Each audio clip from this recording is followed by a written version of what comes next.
અષાઢ કોરો કાઢ જાશે કે મેઘરાજા મન મૂકીને વરસશે અલનીનો સુપર અલનીનો અનેક મેઘ મૂકીને તો નહીં વરસે કારણ કે હજુ બી એવું કહી શકાય દીક્ષિતભાઈ કે 25-26 જુલાઈ ચિંતા એ છે કે વરસાદ નહીં થાય તો એની અસર એ ધીમે ધીમે દિવાળી સુધી વરસાદ કિશનભાઈ આવશે. છૂટાછવાયા વરસાદ છે પણ એમને વાવણી લાયક વરસાદ તો નહીં પડે એમને. પણ હજુ પણ 65 થી 70% વિસ્તારો એવા છે કે જ્યાં વાવેતર નથી થયા. પવનની ગતિ ઓછી હોય તો જ વરસાદનું જોર, કારણ કે એમાં શું છે, જે બાફ વરાપ અને જે મોઇસ્ચર ઉકળાટ ક્રિએટ થવો જોઈએ એટમોસ્ફિયરની અંદર, ત્યાં સુધીમાં કયા જિલ્લામાં વરસાદ મુફદ્દલ વરસી શકે? શું કહે છે સ્કાયમેટ, વેધર એક્સપર્ટ, બીજા શું કહે છે? 3 મહિના સુધી ભારતના ચોમાસાને સુપર અલનીનો અસર કરશે એવો એમણે ડેટા આપ્યો છે. ગુજરાતમાં હું મારા અનુમાન પ્રમાણે કે મારો જે અનુભવ છે 17 વર્ષનો, કે એમાં 85% વરસાદ આપણને જોવા મળશે. ખૂબ સારો ને સાર્વત્રિક વરસાદ ને મેઘમહેર એવા જે શબ્દો વાપરીએ છીએ આ વર્ષે નથી વાપરી શકવાના. આખો વિડીયો જોતા પહેલા હજુ પણ અમારી ચેનલને સબસ્ક્રાઇબ નથી કરી તો યુટ્યુબ પર સબસ્ક્રાઇબ કરો અને ફેસબુક અને ઇન્સ્ટાગ્રામ પર ફોલો કરો.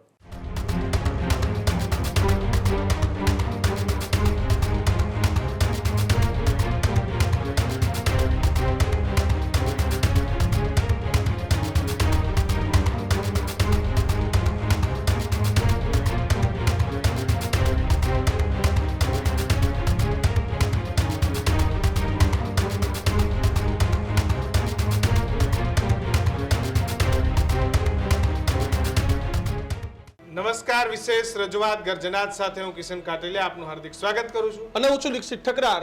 આજના ગર્જનાતમાં વાત કરીશું અષાઢી બીજ તો આવી, પણ હવે સંપૂર્ણ રાજ્યમાં મેઘરાજા ક્યારે આવશે?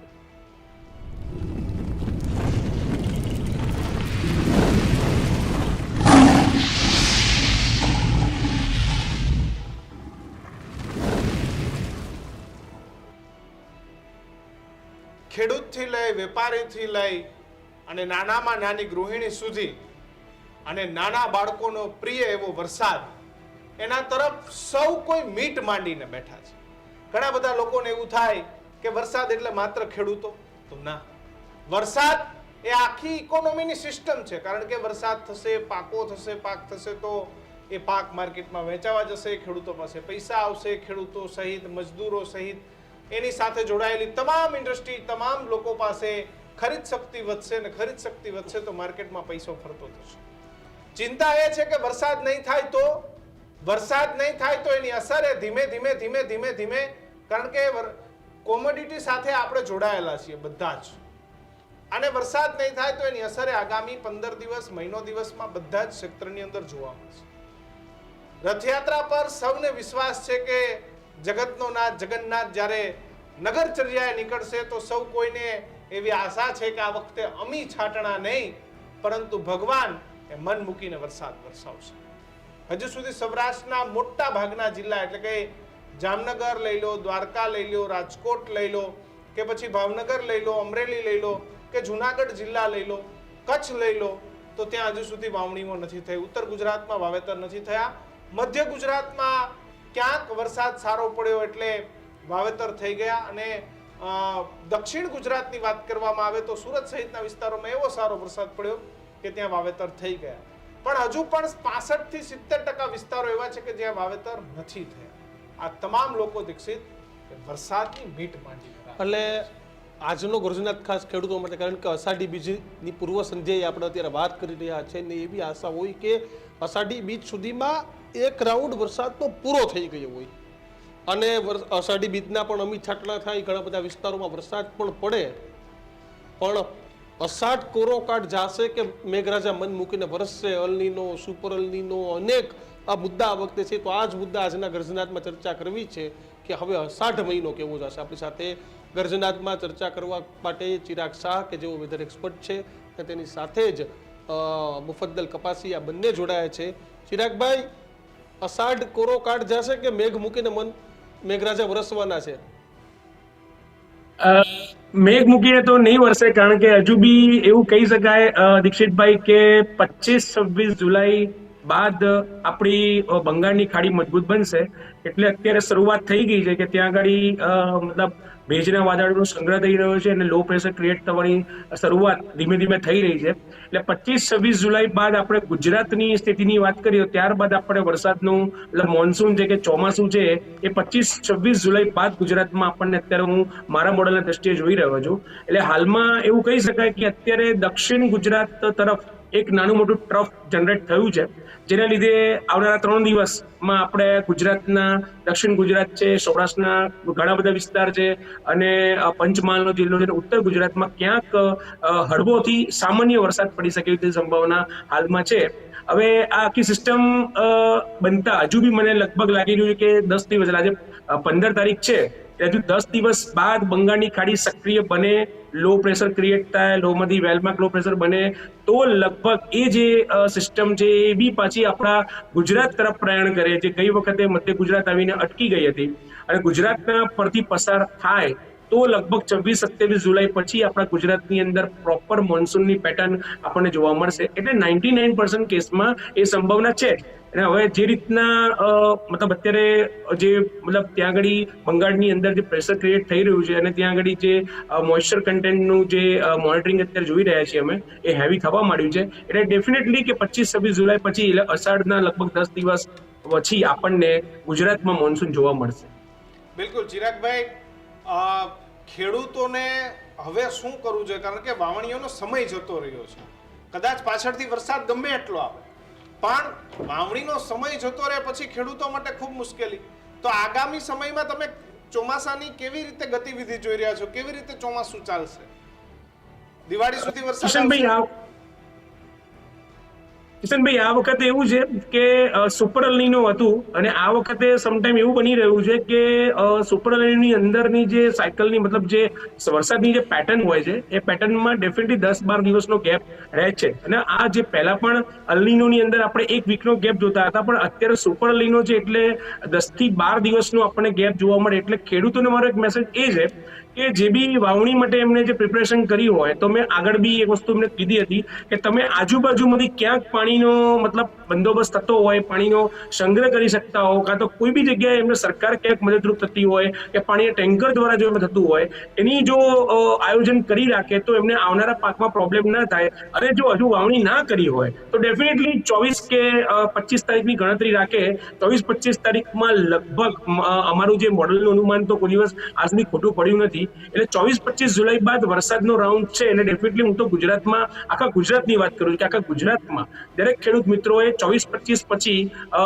વરસાદ છે તો એના અનુસંધાનમાં 1-2 દિવસ પહેલા એનું પ્લાનિંગ કરે તો એમને એટલું જોખમ નહીં થાય. પણ અત્યારના આવનારા 1 વીકમાં લગભગ 15 થી 20 તારીખની અંદર બી છૂટાછવાયા વરસાદ છે, પણ એમને વાવણી લાયક વરસાદ તો નહીં પડે એમને, કારણ કે આ જે એક છે ટ્રફ બની ગયું છે અને થોડા ઘણા ભેજ સંગ્રહ થયો છે એટલે વાદળો બન્યા છે.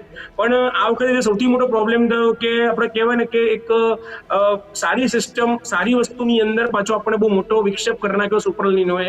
બહુ સરસ સિસ્ટમ સક્રિય થઈ ગઈ હતી, બંગાળની ખાડી બહુ મજબૂત થઈ ગઈ હતી, પણ આ જે ભાવિ વાવાઝોડું આવ્યું જે તાઇવાન બાજુ અને ચીન બાજુ, એના લીધે લગભગ જે એને ભેજ ગેઇન કર્યો હતો, જે ભેજ સંગ્રહ કર્યો હતો, એ બધું જ મોઇસ્ચર કન્ટેન્ટ એ બધું ખેંચાઈ ગયું અને વાદળી પવનની સ્થિતિ પણ ત્યાં ખેંચાઈ ગઈ. અત્યારે બી તમે જુઓ, જે હવામાન મતલબ હવામાન ખાતા દ્વારા જણાવ્યું છે કે આવનારા 3 દિવસોમાં પવનની ગતિમાં લગભગ 45 કિલોમીટર લઈને 65 કિલોમીટરનો વધારો. પવનની ગતિ જો વધે ને તો ડેફિનેટલી વરસાદનું જોર ઘટી જાય. એક કુદરતી પરિબળ છે આ. પવનની ગતિ ઓછી હોય તો જ વરસાદનું જોર, કારણ કે એમાં શું છે, જે બાફ, વરાપ અને જે મોઇસ્ચર ઉકળાટ ક્રિએટ થવો જોઈએ એટમોસ્ફિયરની અંદર, તો જ વરસાદનું એક બંધારણ બને, વાદળો બંધાય. અત્યારે પવનના કારણે વાદળો નથી બંધાતા. એટલે ભેજ તો ઓલરેડી કુદરતી રીતના બંગાળની ખાડીથી પ્રેશરાઇઝ થઈ રહ્યો છે, પણ એ ભેજને પ્રોપર જગ્યાએ પ્રસ્થાપિત થવા દેતો નથી આ પવન. એટલે વન કાઇન્ડ ઓફ એવી એક સુપર અલ્નીનોની ઇફેક્ટ છે, એમાં કંઈ ગભરાવાની જરૂર નથી. બટ એવું કહી શકાય કે હજુ ખેડૂત મિત્રોને થોડી હજુ 7-8 દિવસની રાહ જોવી પડશે.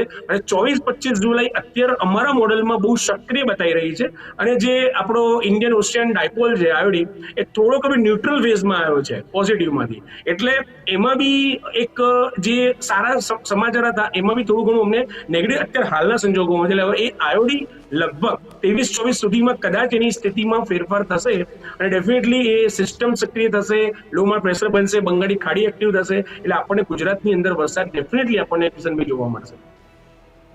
મુફદ્દલ, વરસ્યો તો મેઘરાજ એવો વરસ્યો કે સુરતમાં આફત આવી. જો કે તમે અગાઉથી કહેતા જ હતા કે આપણે દર્શકોને એવું તો કહી જ દઈએ કે ભાઈ તમે એવું ન કહેતા કલનીનો છે એટલે વરસાદ નહીં પડે, પડશે ત્યાં એક ધારો પડશે અને નહીં પડે ત્યાં આ પ્રકારની સ્થિતિ.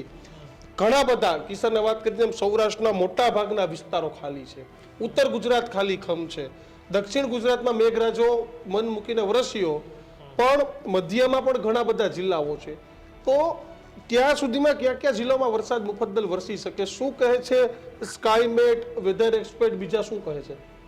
બિલકુલ, જો આપણે 4 મોડેલને સમાંતર જોતા આવીએ છીએ, લગાતાર ડેઇલી અપડેટ્સ આપણે ન્યૂઝરૂમ પર એટલા માટે જ આપીએ છીએ કે એક તો કેન્દ્રીય હવામાન વિભાગ છે, બીજું સ્કાયમેટ વેધર છે કે જે ચોમાસાને લઈને અનુમાન આપતું હોય છે, એની સાથે સાથે આપણે windy.com નો ડેટા પણ આપતા હોઈએ છીએ અને એક નવું જે આપણે એડ કર્યું છે વેધર એન્ડ radar.com.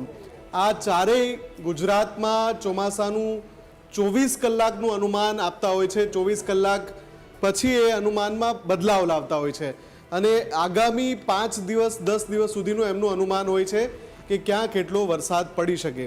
હવે જો આમાં સૌથી ધ્યાન દોરવા જેવી બાબત જ એ છે અને જેના ઉપર આપણી નજર જાય કે આની પહેલાં જ્યારે 8મી જુલાઈએ વરસાદનો છેલ્લો દિવસ હતો, જે પહેલો રાઉન્ડ ગુજરાતમાં વરસ્યો, 30મી જૂને શરૂઆત થઈ અને 8મી જુલાઈ અંતિમ દિવસ હતો. એ જ દિવસે આપણે ઘણા બધા રિપોર્ટ્સ બતાવ્યા હતા કે હવે પછી ગુજરાતમાં જો કોઈ વરસાદી સિસ્ટમ એટલે કે કદાચ કોઈ મોન્સૂન ટ્રફ કે જે વરસાદ લાવશે તો એ લગભગ 15 જુલાઈ આસપાસ હશે. પણ આજે આપણે જ્યારે 15મી જુલાઈએ બેઠા છીએ તો એવી કોઈ મજબૂત સિસ્ટમ ગુજરાતની આસપાસ નથી. એટલે 24 કલાકમાં જે રીતે ડેટા બદલાઈ જાય છે એ ખૂબ જ મહત્વના છે. અચ્છા, આપણે અલગ અલગ વેધર એક્સપર્ટ સાથે ચર્ચાઓ કરી જ્યારે 8મી જુલાઈએ કે ભાઈ પેલો રાઉન્ડ તો સારો રહ્યો, ભલે ઘણા વિસ્તારો કોરા રહી ગયા, પણ બીજો રાઉન્ડ છે ક્યારે શરૂ થશે? તો મોટા ભાગના જે એક્સપર્ટ છે એમણે એ વખતે જે અનુમાન દર્શાવતા હતા, એમના જે સાયન્ટિફિક મોડલ છે એ મુજબ 15-16 જુલાઈનું કહ્યું હતું. હમણાં છેલ્લી જે ચર્ચાઓ થઈ એમાં એ તારીખ આગળ વધીને 22મી જુલાઈએ ગઈ હતી. આજે ચિરાગભાઈ 24-25 જુલાઈ કહી રહ્યા છે. એટલે જુઓ કે જે સારો વરસાદ અથવા તો સાર્વત્રિક વરસાદનો બીજો રાઉન્ડ ક્યારે? 15 જુલાઈ અને એના પછીના દિવસોમાં તો હવે આશા પૂરી થઈ ગઈ, કેમ કે 16-17 વરસાદ પડશે, પણ એ સામાન્યની કેટેગરીથી આગળ નથી વધવાનો, કેમ કે એવી કોઈ સિસ્ટમ જ અત્યારે એક્ટિવ નથી. જેવી રીતે ચિરાગભાઈએ કહ્યું કે બંગાળની ખાડીમાં એક સિસ્ટમ બની રહી છે, પણ એ ગુજરાતમાં વરસાદ લાવશે અને ઘણા દિવસો લાગી જશે. ઇન બિટવીન સુપર ટાઇફૂન 22ની અસર થઈ, બંગાળની ખાડીમાં જે સિસ્ટમ બની રહી હતી એને પણ એને વિક્ષેપ પહોંચાડ્યો. સુપર અલ્નીનોને લઈને આપણે કાલે જ એક એક્સક્લુઝિવ રિપોર્ટ બતાવ્યો હતો કે યુરોપની જે વેધર ફોરકાસ્ટ એજન્સી છે, European centre for medium range weather forecast, એમણે ભારત માટે સ્પેસિફિક જે એક રિપોર્ટ બતાવ્યો એમાં જુલાઈની ઉપરાંત ઓગસ્ટ, સપ્ટેમ્બર, ઓક્ટોબર 3 મહિના સુધી ભારતના ચોમાસાને સુપર અલ્નીનો અસર કરશે એવો એમણે ડેટા આપ્યો છે. એની સાથે એમણે એમ પણ કહ્યું છે કે કયા રાજ્યોમાં અસર થશે. તો એમાં જે ટોચના 3 રાજ્યોના નામ લીધા છે એમાં ગુજરાતનું નામ છે, રાજસ્થાન છે, એમાં મહારાષ્ટ્ર છે અને ગુજરાત. એ સિવાય મધ્યપ્રદેશ, આંધ્રપ્રદેશ, કર્ણાટકા, બધા જ રાજ્યો એવા છે કે જ્યાં આગામી 3 મહિના પણ હજુ એવી કોઈ મજબૂત સિસ્ટમ દેખાતી નથી, અથવા તો સિસ્ટમ બનવા જશે તો અલ્નીનોની અસરથી એ જે વાદળો સાથેની સિસ્ટમ છે એ વિખેરાઈ જશે, અથવા તો અનિયમિત અથવા તો એક જગ્યાએ વધારે ને એક જગ્યાએ બિલકુલ નહીં, એ જે આપણે હમણાં વાત કરીએ એ મુજબનો વરસાદ વરસાવશે. એટલે 3 મહિના પણ આગામી અસર રહેવાની છે. આ તો થઈ યુરોપિયન એજન્સીની વાત. હવે જે કચ્છની વાત છે, ઉત્તર ગુજરાતની વાત છે, પશ્ચિમ સૌરાષ્ટ્રની વાત છે, ઉત્તર સૌરાષ્ટ્રની વાત છે, મધ્ય ગુજરાતના કેટલાક તાલુકાઓ છે, જિલ્લાઓ છે, આ બધી જગ્યાએ વરસાદ નથી પડી રહ્યો. ક્યારે આવશે?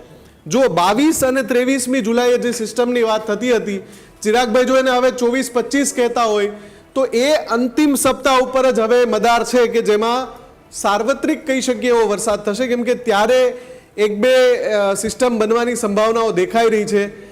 એટલે 15 થી 20 જુલાઈ વચ્ચે જે હતી આશા એ હવે પાછી ઠેલાઈને જુલાઈના અંતિમ સપ્તાહ સુધી જતી રહી છે અને ત્યારે આપણે જોવાનું રહેશે કે જે વિસ્તારો બાકી રહી ગયા છે ગુજરાતમાં એમાં વરસાદ પડશે કે કેમ. મુફદ્દલ, ખેડૂતોએ શું હવે અપેક્ષા રાખવી આગામી સમયમાં?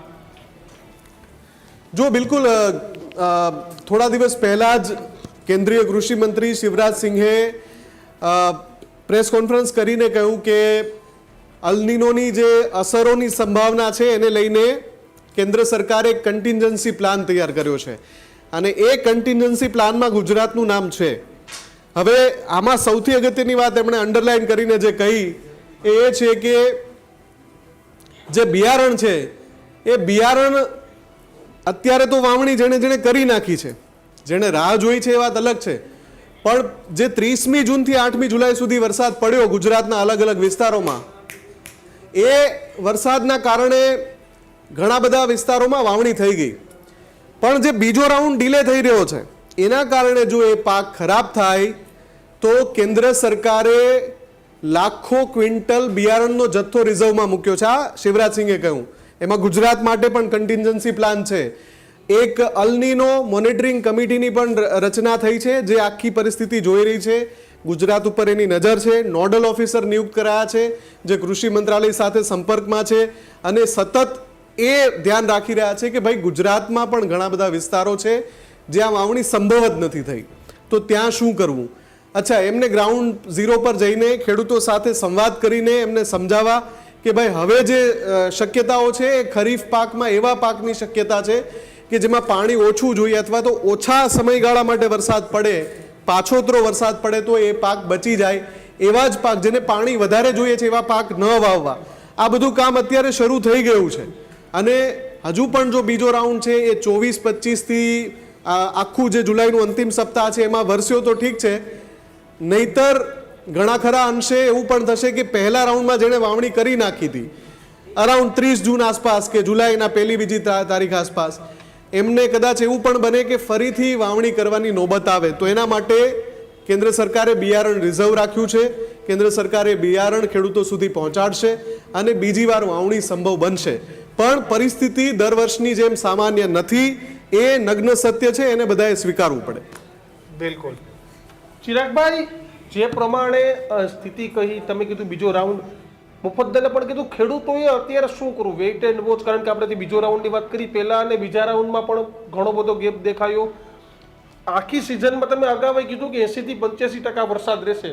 અત્યારે જે સિસ્ટમ છે એ સિસ્ટમ પ્રમાણે હજુ પણ તમારો દાવો યથાવત છે, 80-85% વરસાદ મળશે ગુજરાતને? ડેફિનેટલી, કારણ કે સુપર અલનીનો એક એવી રચના છે ક્લાઇમેટની કે દર વખત જ્યારે બી સુપર અલનીનોની એક આપણે વેધરની અંદર બી સુપર અલનીનો સ્ટડી કરીએ ને તો એની અંદર એક વસ્તુ એવી છે જેમ અમને તમે જે મુફદ્દલભાઈએ કીધું ને કે જ્યાં વરસાદ પડે ત્યાં એટલો બધો વરસાદ પડી જાય અને જ્યાં વરસાદ ના પડે એ બિલકુલ ના પડે એવા વિસ્તાર આપણા ગુજરાતમાં હજુ બી આજની તારીખમાં મારી દ્રષ્ટિએ 15-16% જેવા છે.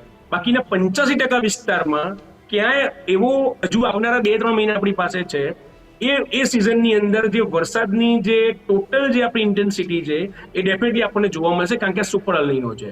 એટલે બની શકે છે કે હું આ ત્રીજી વખત આ મીડિયાના માધ્યમ દ્વારા હું વારંવાર મારું સ્ટેટમેન્ટ ચેન્જ નથી કરતો, કારણ કે સુપર અલનીનો એક જ્યારે weather as a weather forecast અને એક હવામાન નિષ્ણાત તરીકે જ્યારે હું વાત કરું કે સુપર અલનીનો અમે સ્ટડી કરતા હોઈએ, સુપર અલનીનોમાં બ્રેક આવે છે, મોન્સૂન બ્રેક આવે છે. ડેફિનેટલી આ વખતે મોન્સૂન બ્રેક 10 દિવસની જગ્યાએ 15 ને 16 દિવસના જોવા મળ્યા છે. એની પાછળ એક મૂળ આવવાનું રીઝન એ થયું છે કે આ વખતે જે 22 વાવાઝોડું ટાઇફોન આવ્યું એ અમારા મોડલમાં નતું કે અમને વિચાર્યું પણ નતું કે આવી રીતના સિસ્ટમ ત્યાં સક્રિય થઈને આખું આ બંગાળની ખાડી ડિસ્ટર્બ કરી નાખશે. બાકી મારા જેટલા બી હવામાન નિષ્ણાત છે કે ક્લાઇમેટ સર છે એમણે પણ આ જ વસ્તુ અમારી સાથે જ્યારે અમારી નેશનલ ડિબેટ હતી એની અંદર બી અમારા બધાના અનુમાન સેમ હતા કે બંગાળની ખાડી સક્રિય થવાની છે એ લગભગ 15 જુલાઈ પછી ગુજરાત, મહારાષ્ટ્ર, રાજસ્થાન અને મધ્યપ્રદેશ 4 સ્ટેટની વાત એમાં થઈ હતી. એ 4 સ્ટેટ મજબૂત સ્થિતિમાં આવશે ને વરસાદનો એક રાઉન્ડ જોવા મળશે. પણ અમે બધા રોંગ પડ્યા, કારણ કે સુપર અલની ઇફેક્ટ ત્યાં પણ થઈ. પ્રશાંત મહાસાગરના કારણે એ જે સિસ્ટમ સક્રિય થઈ અને આ વાવાઝોડું એટલું ઇન્ટેન્સિટીમાં આવ્યું ટાઇફોન, જેના કારણે આપણે આખી બંગાળની ખાડીએ ડિસ્ટર્બ કરી નાખી. એટલે સુપર અલનીનો એક એવી રચના છે દીક્ષિતભાઈ કે જેના કારણે સમટાઈમ એવું બને છે કે વરસાદ લેટ થાય, મોન્સૂન બ્રેક વધારે થાય, પણ વરસાદની ઇન્ટેન્સિટી સુપરલાઇનમાં જોવા મળે છે. એક ગુજરાતી બેઝિક વસ્તુ તમને કહું કે ગરમી આટલી પડી છે એટલે ડેફિનેટલી એનું જે ભેજનું પ્રમાણ અને એનું જે ઇન્ટેન્સિટી એ ક્લાઉડમાં અને એટમોસ્ફિયરમાં નોટ ક્લાઉડ સોરી એટમોસ્ફિયરમાં ક્યાંક ને ક્યાંક અંશે હોય. એટલે એને થોડું પુશઅપ કરવા માટે બંગાળની ખાડી જો એક્ટિવ થાય તો ડેફિનેટલી એમાં એ આપણને જોશે. પણ બંગાળની ખાડીમાં 2 વખત અવરોધ જોવા મળ્યો, જૂનના એન્ડમાં પણ જોવા મળ્યો અને અત્યારે હાલમાં પણ જોવા મળ્યો. તો હવે કદાચ ફ્યુચરમાં અત્યારે અમે જે જોઈ રહ્યા છીએ, અમે જે અનુમાન કરી રહ્યા છીએ કે પાછી બંગાળની ખાડી સક્રિય બને અને હું જે રીતના કહું છું કે 24 પછી આપણને ગુજરાતમાં રાઉન્ડ જોવા મળે તો વરસાદનો રાઉન્ડ ડેફિનેટલી જોવા મળશે. એટલે હું મારું સ્ટેટમેન્ટ તો ચેન્જ નહીં જ કરું. હું આજની તારીખમાં બી એ કહીશ કે ગુજરાતમાં હું મારા અનુમાન પ્રમાણે કે મારો જે અનુભવ છે 17 વર્ષનો કે એમાં 85% વરસાદ આપણને જોવા મળશે. પણ એમાં હું આ વસ્તુ બી જોડું છું, ક્યાંક એવા તાલુકા, ક્યાંક એવા જિલ્લામાં વાવણી લાયક વરસાદ ના પણ પડે. એટલે એવું બની બી શકે છે કે ક્યાંક એવી સ્થિતિ આવી શકે. ગુજરાતનો એક કયો વિસ્તાર છે જો તમને ખબર હોય તો ક્યાં ક્યાં એવા જિલ્લાઓ અથવા તાલુકાઓ છે? અત્યારના પહેલા અમે જે જજમેન્ટ કરતા હતા મારા ઉત્તર ગુજરાતના અમુક એવા વિસ્તાર હતા કે સાબરકાંઠા છે, બનાસકાંઠા છે, કચ્છના વિસ્તારો છે અમુક જગ્યાએ. હજુ કચ્છના તો એમાંથી થોડુંક એવું બની શકે કે ઉત્તર ગુજરાત ક્યાંક રિકવર કરી શકે, મધ્ય ગુજરાતમાં ક્યાંક એવું થઈ શકે છે અને કચ્છના ઘણા બધા એવા વિસ્તારો છે જેની અંદર આ સ્થિતિ ઉત્પન્ન થઈ શકે છે. સૌરાષ્ટ્રના દરિયાકાંઠાને ડરવાની બિલકુલ જરૂર નથી. દક્ષિણ ગુજરાત તો આમે ધમધોકાર થઈ ગયો છે. પંચમાં દાહોદને ડરવાની જરૂર નથી કારણ કે એમાં બી સાયન્સ છે કે આની બાજુમાં મધ્યપ્રદેશની બોર્ડર છે એટલે એમાં વૃક્ષોનું પ્રમાણ વધારે છે. એટલે વૃક્ષો ઓટોમેટિકલી એક બાષ્પીભવનની પ્રક્રિયા ત્યાં વધારે થાય એટલે ત્યાં પોતાનો ભેજ તો સક્રિય કરવાનો જ છે. એટલે એ વિસ્તારમાં તકલીફ નહીં થાય.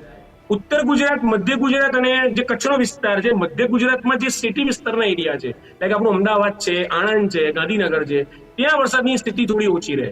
એટલે બાકીના બધા વિસ્તારોની અંદર તો વરસાદનું મને ક્યાંય પ્રોબ્લેમ લાગતો નથી. પણ કચ્છનો વિસ્તાર, ઉત્તર ગુજરાતમાં સાબરકાંઠા, બનાસકાંઠા છે, મધ્ય ગુજરાતમાં આણંદ છે, આપણું ખેડા છે, એ બધામાં ક્યાંક આપણને એવું પ્રમાણ જોર ઓછું રહે. બિલકુલ. મુફદ્દલ વાત કરી કે કચ્છના અમુક વિસ્તારોમાં, ઉત્તર ગુજરાતના અમુક વિસ્તારોમાં વરસાદ છે તો ઓછો પડવાનો છે, પણ ખેડૂતો માટે શું વાત છે? ખેડૂતો કારણ કે ઘણા બધા ફોન આપણી ઓફિસમાં પણ આવે છે, ચિંતામાં છે કે ભાઈ વરસાદ પડશે કે નહીં, વાવણી લાયક વરસાદ પડશે કે નહીં. આ ખેડૂતો માટે શું મેસેજ છે? બિલકુલ. જો કેન્દ્ર સરકારે જે કન્ટિન્જન્સી પ્લાન તૈયાર કર્યો છે એના અંતર્ગત ખેડૂતોને સહાય આપવા માટે પણ તૈયારી કરી લીધી છે. કેમ કે ચિરાગભાઈ જે હમણાં કહી રહ્યા હતા 85%, એમણે અગાઉ પણ આ જ આંકડો કહ્યો હતો અમારે જ્યારે ચર્ચા થઈ ત્યારે. પણ મારો પોઈન્ટ એ છે કે જે ગુજરાતને છેલ્લા કેટલાક વર્ષોમાં 110% અને 115% વરસાદની આદત પડી ગઈ છે એ ગુજરાતમાં 85% વરસાદ પડશે એટલે જે 30% વાળો જે ડિફરન્સ છે, આપણે આદત પડી ગઈ છે કે વરસાદ ખૂબ આવે, જળ સંચયની આદત નથી. કેમ? છેલ્લા કેટલાક વર્ષોમાં એવરેજ કરતા, સરેરાશ કરતા વધારે જ વરસાદ પડે છે. આ જ વર્ષમાં એવું થઈ રહ્યું છે, છેલ્લા કેટલાક વર્ષોની આપણે જોઈએ તો 10 વર્ષ જોઈ લઈએ તો કે જેમાં આટલો ઓછો વરસાદ છે. 85% પડે તો પણ બહુ મોટો ગેપ છે જે આપણા માનસમાં નથી, આદતમાં નથી. આપણે એવું જ વિચારીએ કે ભાઈ ગુજરાતમાં તો પેટ ભરીને દર વર્ષે વરસાદ પડે છે. એટલે જો આમાં 4 તબક્કા એવા છે કે જેના ઉપર ખેડૂતોને અસર પડશે. એક તો પહેલા તો જેવી રીતે હમણાં કહ્યું કે અમુક જિલ્લાઓ, અમુક તાલુકા, રાજ્યના અમુક વિસ્તારો કે જ્યાં વાવણી લાયક વરસાદ જ ન પડે.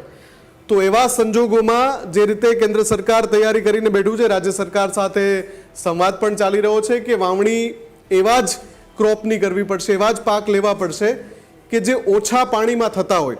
એટલે પાકની આખી પેટર્ન બદલાઈ જવાની છે. બીજું કે જ્યાં ફરીથી વાવણી કરવાના સંજોગો છે ત્યાં સરકાર પાસેથી બિયારણની મદદ લઈને પણ એ ફરીથી વાવવાની સ્થિતિ આવી શકે છે. તો એના માટે ખેડૂતોએ તૈયાર રહેવું પડશે. ત્રીજું, જો 85% જ વરસાદ પડવાનો હોય ગુજરાતમાં તો જળ સંચયની આદત પણ રાખવી પડશે. કેમ કે આગળ તમે અત્યારે ખરીફ પાક તો માની લો કે ઓછા વરસાદે પણ લઈ લીધો, શિયાળુ પાકનું શું? એ વખતે સિંચાઈ વિભાગ પાણી નથી આપવાનું, એ તો એમ જ કહેશે કે આ વર્ષે વરસાદ ઓછો પડ્યો છે.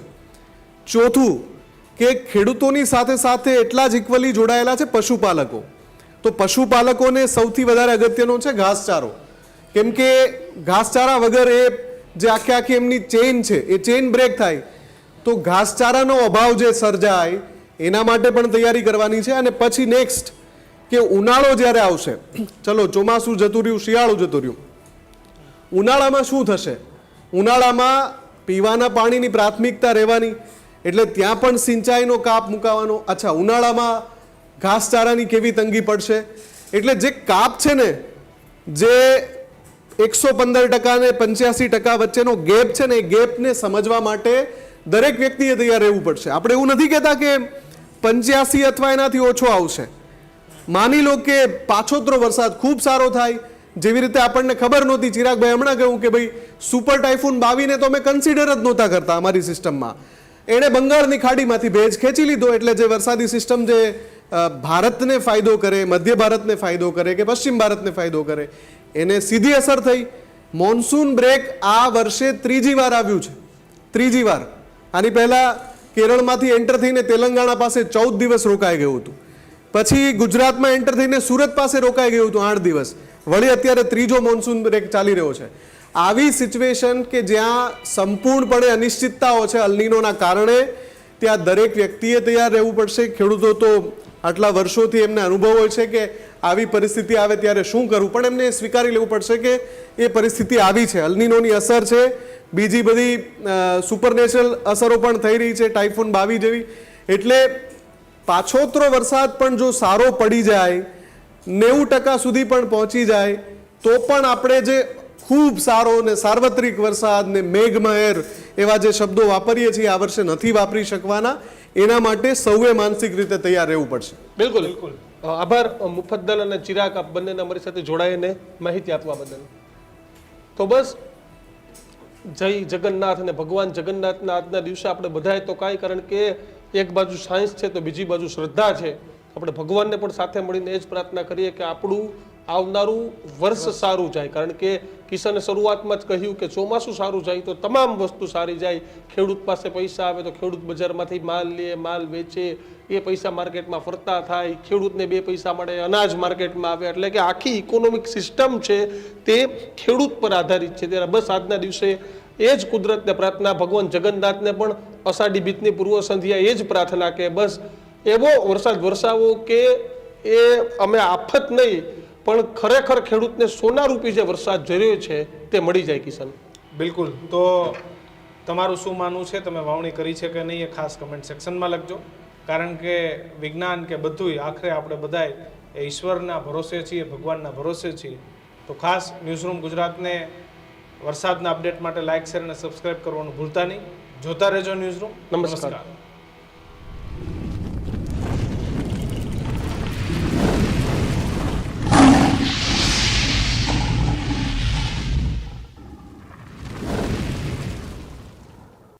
ખેડૂત ભાઈઓ છે ખેતરમાં ડ્રોન ઉડાવતા હોય છે ત્યારે આપણે એક પ્રશ્ન સતાવતો હોય છે કે જે આપણે અત્યાર સુધી જીપીએસ ટેકનોલોજીવાળા ડ્રોન વાપર્યા છે, જેથી કરીને મોબાઈલ ટાવર છે અથવા તો હાઈ ટેન્શન લાઇન પસાર થતી હોય, કોઈ વૃક્ષો હોય, ત્યારે જે જીપીએસ ટેકનોલોજીવાળા ડ્રોન છે એમાં ટકરાય અને ટ્રેસ થાય છે. પણ એગ્રીઓન લાવ્યું છે GNSS ટેકનોલોજી ડ્રોન, જેથી કરીને એ ડ્રોન છે એ કોઈ જગ્યાએ ટકરાય નહીં, પોતાની રીતે જ ડિસિઝન લે છે અને મૂવ થઈ જાય છે, જેથી કરીને GNSS ટેકનોલોજી ડ્રોન છે એ વાપરવાનો આગ્રહ રાખો. હજુ સુધી તમે અમારી ચેનલને સબસ્ક્રાઇબ નથી કરી તો અત્યારે જ ન્યૂઝરૂમ ગુજરાતને સબસ્ક્રાઇબ કરો, ફેસબુક અને ઇન્સ્ટાગ્રામ પર ફોલો કરો.